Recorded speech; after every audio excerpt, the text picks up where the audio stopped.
هناك العديد من الحقائق الطريفة والمتعلقة بركلات الجنين. من أهم هذه الحقائق الآتي: أولا، تشير ركلة الجنين الأولى إلى تطوره الطبيعي. قد تعني ركلة الجنين الأولى أنه يتطور في داخل الرحم بشكل سليم، فحركاته تعني أنه نشيط الآن، وربما يلعب أو يتدحرج. وقد تشعرين بوجود رفرفة في بطنك عندما يمتد الجنين إلى الخارج، وتصبحين قادرة على تمييز حركاته كلما تقدمت في مراحل الحمل. ثانيا، يستجيب الجنين إلى المؤثرات الخارجية.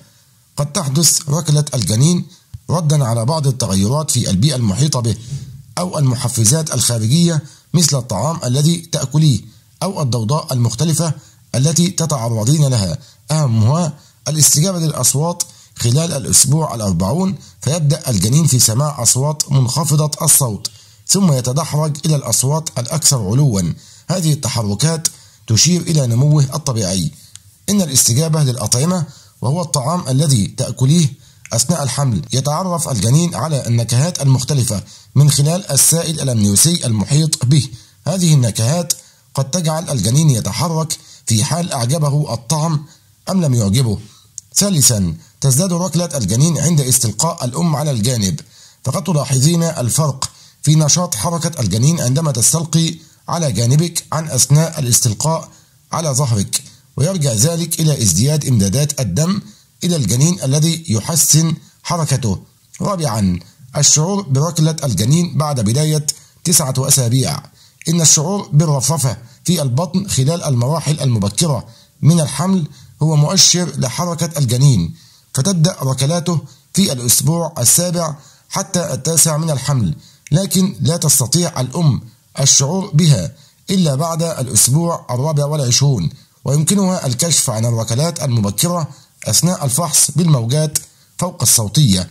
خامسا، تشير الركلات المنخفضة إلى ضيق الجنين، فبمجرد الانتهاء من الأسبوع 28 قد ينصحك الطبيب بمراقبة ركلات الجنين في المعدل الطبيعي. عادة يركل الجنين رحم أمه 10 مرات خلال 2 ساعة، ويمكن أن يشير نشاط الجنين المقلص إلى إصابة الجنين بأمر ما، مثل إجهاد الأم، فتؤثر حالتك العاطفية والجسدية على ركلة الجنين، أو خلل في التغذية، فيمكن أن يؤدي نقص الإمداد الغذائي إلى خلل في نمو الدماغ والأنظمة العصبية التي يمكن أن تقلل من نشاط الجنين. فعليك بالإكثار من شرب الماء والمشي، أو انقطاع المشيمة، فقد يقلل من تدفق الدم والأكسجين إلى الجنين، ما يؤثر على تطوره. أو تمزق سابق لأوانه من الكيس الأمنيوسي الذي يؤدي إلى انخفاض السائل الأمنيوسي وإبطاء حركة الجنين، والسبب الإجهاد أو عدم كفاية الإمداد بالأكسجين، أو نقص الأكسجة الجنيني، ويحدث عندما يصبح الحبل السري ملتويا أو متشابكا أو مشوها، ما قد يؤدي إلى قطع إمدادات الأكسجين إلى الجنين.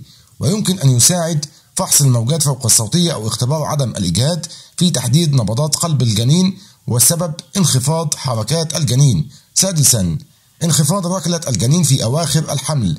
يحصل الجنين على الراحة في رحم الأم لمدة 20 إلى 40 دقيقة، وقد يصل أحيانا إلى 90 دقيقة، فكلما تقدم الحمل ازداد حجم الجنين وأصبح تحركه أكثر صعوبة، لذلك من الطبيعي أن تقل عدد ركلاته. سابعا، حركة الجنين تدل على سلوكه في المستقبل. إن السلوك الحركي للجنين داخل الرحم قد يؤثر على سمات مزاجه في مرحلة الطفولة المبكرة. فمثلا الأطفال الذين يركلون رحم والدتهم بمعدل أكبر من غيرهم قد يعاني والديهم من نشاطهم الزائد خلال سنوات نموهم الأولى، لكن هذه المعايير ليست الوحيدة لتحديد سلوكيات الطفل.